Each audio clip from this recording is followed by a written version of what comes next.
Assalamualaikum warahmatullahi wabarakatuh. Perkenalkan, kami dari kelompok 6 Psikologi Umum dengan anggota yaitu Rafiah, Rahmat Hidayat, Agus Salim, dan Nur Alifah. Di sini kami akan menjelaskan materi seputar teori belajar kognitif dan implikasi dalam pembelajaran. Pengenalan materi. Pembelajaran merupakan sebuah proses menuju tercapainya tujuan pendidikan. Dalam hal ini, proses pembelajaran sangatlah menentukan hendak kemana anak didik itu akan dibawa. Berbagai macam model pembelajaran pun dilaksanakan untuk meraih tujuan yang ideal karena proses pembelajaran merupakan bagian yang integral dari pendidikan. Akan menjadi sebuah kesulitan bagi guru apabila kurang memahami teori belajar. Secara umum, kita bisa memahami teori apa yang akan kita gunakan, apakah dengan teori behaviorisme atau dengan kognitivisme. Hal itu tergantung dari pemilihan materi yang akan kita berikan kepada anak-anak. Salah satu permasalahan yang menjadi sebab kenapa setiap sistem yang diterapkan tidak berkembang dengan baik adalah faktor pemahaman para pendidik terhadap teori belajar. Banyaknya teori belajar yang telah tercipta oleh para ahli pendidikan yang menjadi sumber rujukan dalam proses pembelajaran tidak dikuasai dan dipahami oleh sebagian guru. Dalam hal inilah yang menjadi akar permasalahan suksesnya tujuan pendidikan tercapai. Pada kesempatan ini, kami akan mengkaji tentang pandangan kognitif dalam kegiatan pembelajaran dan bagaimana penerapannya dalam proses pembelajaran. Adapun rincian materi yaitu 1. Pengertian teori pembelajaran, 2. Pengertian kognitivisme, 3. Tokoh-tokoh kognitivisme, 4. Aplikasi teori kognitivisme, 5. Kelebihan dan kelemahan dari teori kognitivisme, 6. Pandangan teori kognitif tentang belajar, 7. Prinsip teori kognitivisme, dan yang terakhir 8 yaitu implikasi teori kognitif dalam pembelajaran. Pembahasan yang pertama yaitu pengertian teori pembelajaran. Teori belajar ialah menjelaskan dengan pasti apa yang terjadi, namun teori pembelajaran adalah hanya membimbing apa yang harus dilakukan untuk menghasilkan hal tersebut. Adapun 4 hal yang terkait dengan teori pembelajaran yaitu 1. Kecenderungan cara belajar siswa, 2. Struktur pengetahuan yang mampu menyederhanakan suatu informasi yang sangat luas, membawa siswa kepada hal-hal yang baru, melebihi informasi yang telah dijelaskan, meluaskan cakrawala berpikir siswa, dan mengkombinasikannya dengan ilmu-ilmu lain. 3. Yaitu hubungan yang optimal, maksudnya guru menghubungkan sesuatu yang lain tentang sesuatu yang akan diajarkan agar murid lebih mudah menangkap informasi tersebut. Pembahasan yang kedua yaitu pengertian kognitivisme. Secara bahasa, kognitif berasal dari bahasa Latin cogniter, artinya berpikir. Sedangkan secara istilah dalam pendidikan kognitif adalah salah satu teori di antara teori-teori belajar di mana belajar adalah pengorganisasian aspek-aspek kognitif dan persepsi untuk memperoleh pemahaman. Dalam model ini, tingkah laku seseorang ditentukan oleh persepsi dan pemahamannya tentang situasi yang berhubungan dengan tujuan dan perubahan tingkah laku. Sangat dipengaruhi oleh proses belajar berpikir internal yang terjadi selama proses belajar. Secara umum, kognitif diartikan potensi intelektual yang terdiri dari beberapa tahapan, yaitu pengetahuan, knowledge, pemahaman, comprehension, penerapan, application, analisa, analysis, sintesa, sintesis, evaluasi atau evaluation. Kognitif berarti persoalan yang menyangkut kemampuan untuk mengembangkan kemampuan rasional atau kemampuan akal. Dalam teori ini ada 2 bidang kajian yang akan lebih mementingkan proses belajar daripada hasil belajar, yaitu 1. Belajar tidak sekadar melibatkan stimulus dan respon tetapi juga melibatkan proses berpikir yang sangat kompleks. 2. Ilmu pengetahuan dibangun dalam diri seseorang melalui proses interaksi yang berkesinambungan dengan lingkungan. Adapun ciri-ciri dari aliran kognitivistik adalah pertama, mementingkan apa yang ada dalam diri manusia, mementingkan keseluruhan daripada bagian-bagian, mementingkan peranan kognitif, mementingkan kondisi waktu sekarang, dan yang terakhir yaitu mementingkan pembentukan struktur kognitif. 3. Tokoh-tokoh kognitivisme. 1. Jean Piaget. Dalam teorinya, Piaget memandang bahwa proses berpikir sebagai aktivitas gradual dari fungsi intelektual, dari konkret menuju abstrak. Nah, di sini disebutkan abstrak. Apa itu abstrak? Abstrak adalah penjelasan singkat tentang isi teori Jean Piaget ini. Piaget adalah ahli psikolog developmental karena penelitiannya mengenai tahap-tahap perkembangan pribadi serta perubahan umur yang mempengaruhi kemampuan belajar individu. Menurut Piaget, pertumbuhan kapasitas mental memberikan kemampuan-kemampuan mental yang sebelumnya tidak ada perkembangan intelektual. Apa itu perkembangan intelektual? Perkembangan intelektual adalah kemampuan seseorang dalam berpikir secara singkat, tidak di kuantitatif melainkan kualitatif. Kualitatif, Jean Piaget mengklasifikasikan perkembangan kognitif anak menjadi beberapa tahap, yaitu tahap sensori motor, yakni perkembangan ranah kognitif yang terjadi pada 0 sampai 2 tahun. Tahap ini diidentikan dengan kegiatan motorik dan persepsi yang masih sederhana. Tahap preoperasional yakni perkembangan ranah kognitif yang terjadi pada usia 2 sampai 7 tahun. Menurut Jean Piaget, bahwa proses belajar sebenarnya terdiri dari 3 tahapan, yaitu yang pertama ada asimilasi, yaitu proses penyatuan atau pengintegrasian informasi baru ke struktur kognitif yang sudah ada dalam benak siswa. Contoh, bagi siswa yang sudah mengetahui prinsip penjumlahan, jika gurunya memperkenalkan prinsip perkalian, maka proses pengintegrasian antara prinsip penjumlahan atau yang sudah ada dalam benak siswa dengan prinsip perkalian atau sebagai informasi baru, itu yang disebut dengan asimilasi. Kemudian ada akomodasi, yaitu penyesuaian struktur kognitif ke dalam situasi yang baru. Contohnya, jika siswa diberi soal perkalian, maka berarti pemakaian atau aplikasi prinsip perkalian tersebut dalam situasi yang baru dan spesifik, itu yang disebut dengan akomodasi. Kemudian ada ekuilibrasi atau penyeimbangan, yaitu penyesuaian berkesinambungan antara asimilasi dan akomodasi. Contohnya, agar siswa tersebut dapat terus berkembang dan menambah ilmunya, maka yang bersangkutan menjaga stabilitas mental dalam dirinya yang memerlukan proses penyeimbangan dunia dalam dan dunia luar. 2. Ausubel. Menurut Ausubel, siswa akan belajar dengan baik jika pengatur kemajuan belajar atau advanced organizer didefinisikan dan dipresentasikan dengan baik dan tepat kepada siswa. Pengatur kemajuan belajar adalah konsep atau informasi umum yang mewadahi atau mencakup semua isi pelajaran yang akan diajarkan kepada siswa. David Ausubel merupakan salah satu tokoh ahli psikologi kognitif yang berpendapat bahwa keberhasilan belajar siswa sangat ditentukan oleh kebermaknaan bahan ajar yang dipelajari.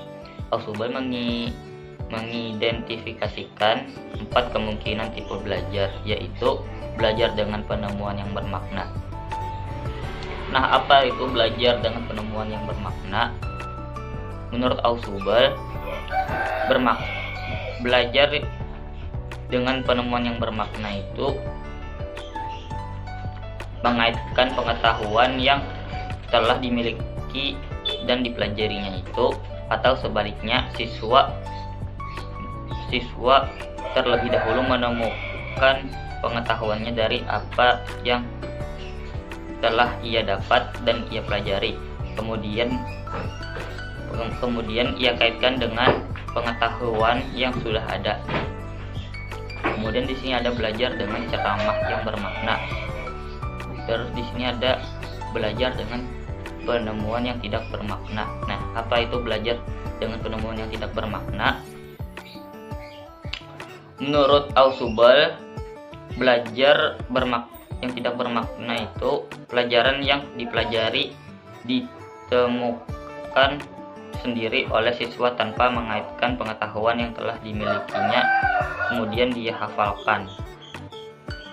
Terus di sini ada belajar dengan ceramah yang tidak bermakna. Nomor 3, Brunner.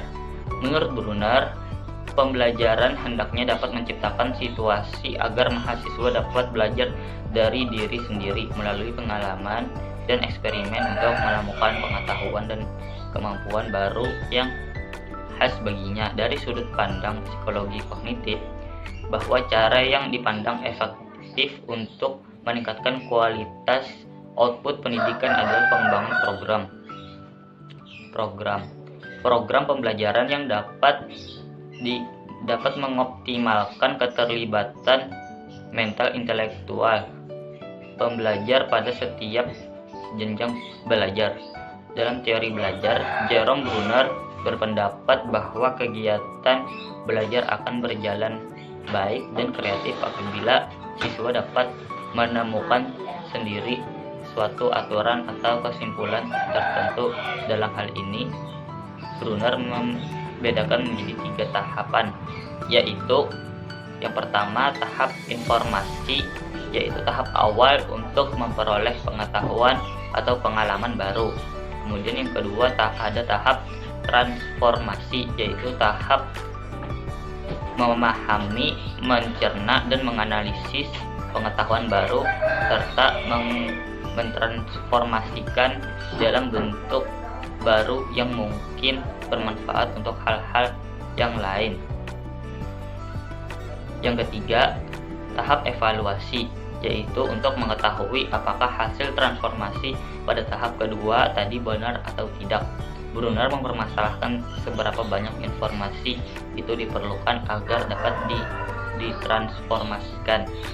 Kognitif terdiri dari 6 tingkatan, yaitu 1. Pengetahuan, mengingat dan menghafal. Dan yang kedua, pemahaman atau menginterpretasikan. Yang ketiga, aplikasi penerapan, menggunakan konsep untuk memecahkan suatu masalah. Yang keempat, analisis atau menjabarkan suatu konsep. Yang kelima, sintesis atau menggabungkan bagian-bagian konsep menjadi suatu konsep utuh. Yang keenam, evaluasi, membandingkan nilai, ide, metode, dan sebagainya. Teori Gaslight dikembangkan oleh Kova, Kohler, dan Waldman. Menurut teori Gaslight, belajar adalah proses pengembangan insight. Insight adalah pemahaman terhadap hubungan antar bagian dalam suatu situasi permasalahan. Teori Gaslight menganggap bahwa insight adalah inti dari pembentukan tingkah laku. Peletak dasar teori belajar Gaslight ialah Max Waldman sebagai usaha untuk memperbaiki proses belajar dengan rote learning dengan pengertian bukan menghafal. Dalam belajar, menurut teori Gaslight, yang terpenting adalah penyesuaian pertama, yaitu mendapatkan respon atau tanggapan yang tepat. Belajar yang terpenting bukan mengulang hal-hal yang harus dipelajari, tetapi mengerti atau memperoleh insight. Belajar dengan pengertian lebih dipentingkan daripada hanya memasukkan sejumlah kesan. Belajar dengan insight adalah sebagai berikut. Yang pertama, insight tergantung dari kemampuan dasar. Yang kedua, insight tergantung dari pengalaman masa lampau yang relevan. Yang ketiga, insight hanya timbul apabila situasi belajar diatur sedemikian rupa sehingga segala aspek yang perlu dapat diamati. Yang keempat, insight adalah hal yang harus dicari, tidak dapat jatuh dari langit. Yang kelima, belajar dengan insight dapat diulangi. Kemudian yang terakhir, yaitu insight sekali didapat dapat digunakan untuk menghadapi situasi-situasi baru. Adapun teori-teori Gaslight antara lain, yang pertama, belajar berdasarkan keseluruhan. Yang kedua, belajar adalah suatu proses perkembangan. Yang ketiga, anak didik sebagai organisme keseluruhan. Yang keempat, terjadi transfer. Yang kelima, belajar adalah regularisasi pengalaman. Yang keenam, belajar harus dengan insight. Yang ketujuh, belajar lebih berhasil bila berhubungan dengan minat, keinginan, dan tujuan. Yang kedelapan, belajar berlangsung secara terus-menerus. Kemudian memasuki yang keempat, yaitu aplikasi teori kognitivisme. Aplikasi teori belajar kognitivisme dalam pembelajaran yaitu guru harus memahami bahwa siswa bukan sebagai orang dewasa yang mudah dalam proses berpikirnya. Anak usia prasekolah dan awal sekolah dasar belajar menggunakan benda-benda konkret. Keaktifan siswa sangat dipentingkan. Guru menyusun materi dengan menggunakan pola atau logika tertentu dari sederhana ke kompleks. Guru menciptakan pembelajaran yang bermakna, memperhatikan perbedaan individual siswa untuk mencapai keberhasilan siswa. Berdasarkan prinsip teori pemrosesan informasi, dirumuskan beberapa petunjuk aplikasi teori pemrosesan informasi, yaitu yang pertama, guru hendaknya yakin bahwa setiap siswa memiliki perhatian terhadap apa yang dipelajari.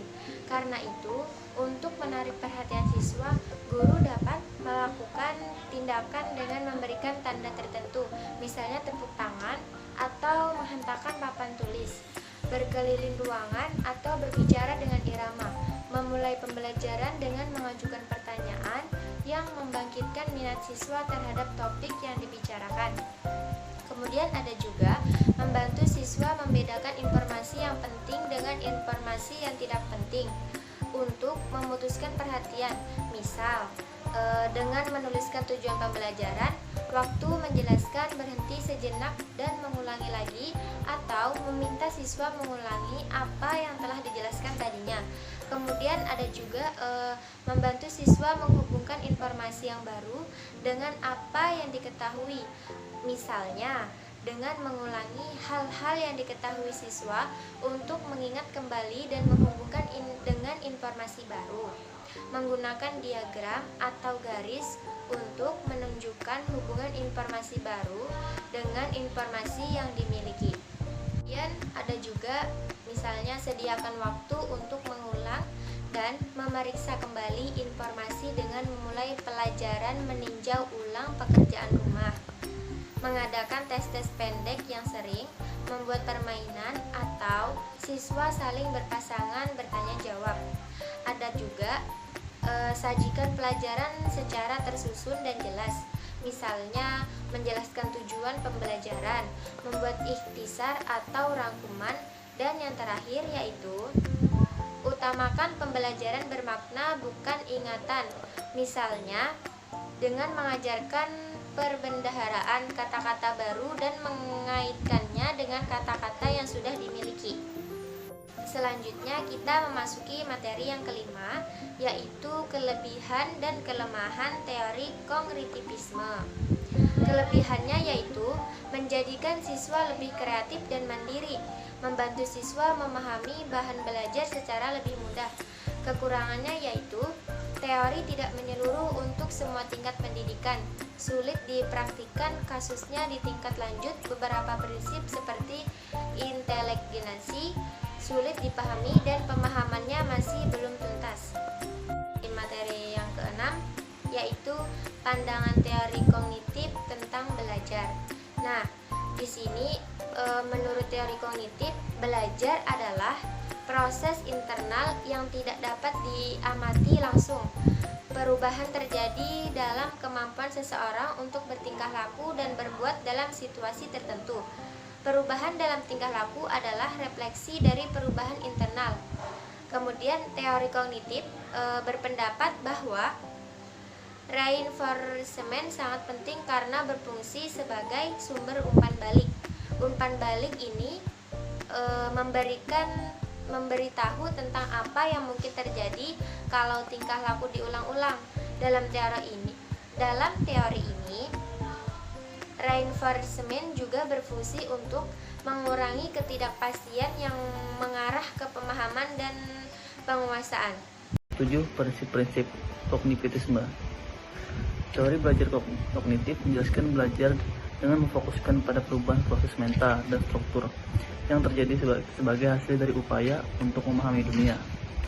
Teori belajar kognitif yang digunakan untuk menjelaskan tugas-tugas yang sederhana seperti mengingat nomor telepon dan kompleks seperti pemecahan masalah yang tidak jelas.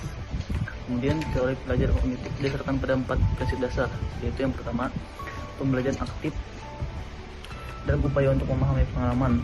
Yang kedua, pemahaman bahwa belajar mengembangkan tergantung pada apa yang telah mereka ketahui. Yang ketiga, belajar membangun pemahaman dan dari catatan. Yang keempat, belajar adalah perubahan dalam struktur mental seseorang. Kemudian yang ke-8, implikasi teori belajar kognitif dalam pembelajaran. Perkembangan kognitif sebagian besar bergantung pada berapa jauh anak aktif memanipulasi dan aktif berinteraksi dengan lingkungannya, yaitu bagaimana anak secara aktif mengkonstruksi pengetahuannya. Pengetahuan datang dari tindakan, sementara itu bahwa interaksi sosial dengan teman sebaya, khususnya berargumentasi dan berdiskusi membantu memperjelas pemikiran yang pada akhirnya membuat pemikiran itu lebih logis lagi.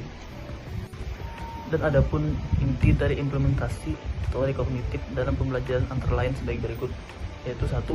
Memfokuskan pada proses berpikir atau proses mental anak, tidak sekedar pada produknya. Dan kedua, pengenalan dan pengakuan atas peranan anak-anak yang penting sekali dalam inisiatif diri dan terlibatan aktif dalam kegiatan pembelajaran. 3.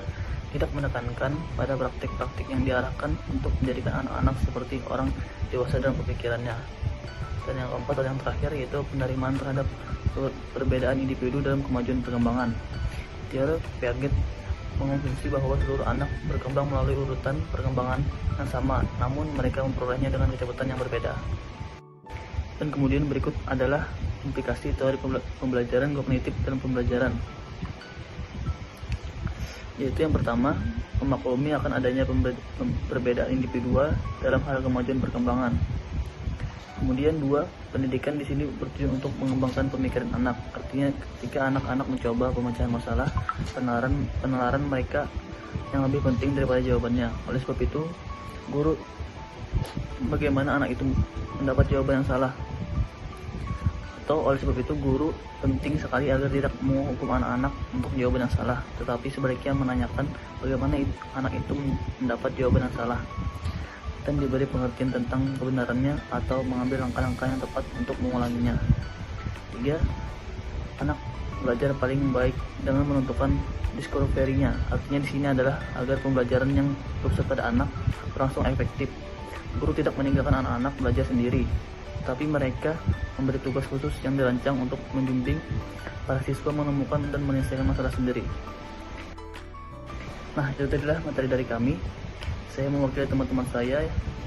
Apabila ada salah khilaf, perkataan atau kekurangan yang lainnya, mohon dimaafkan. Wabillahi taufiq wal hidayah. Wassalamualaikum warahmatullahi wabarakatuh.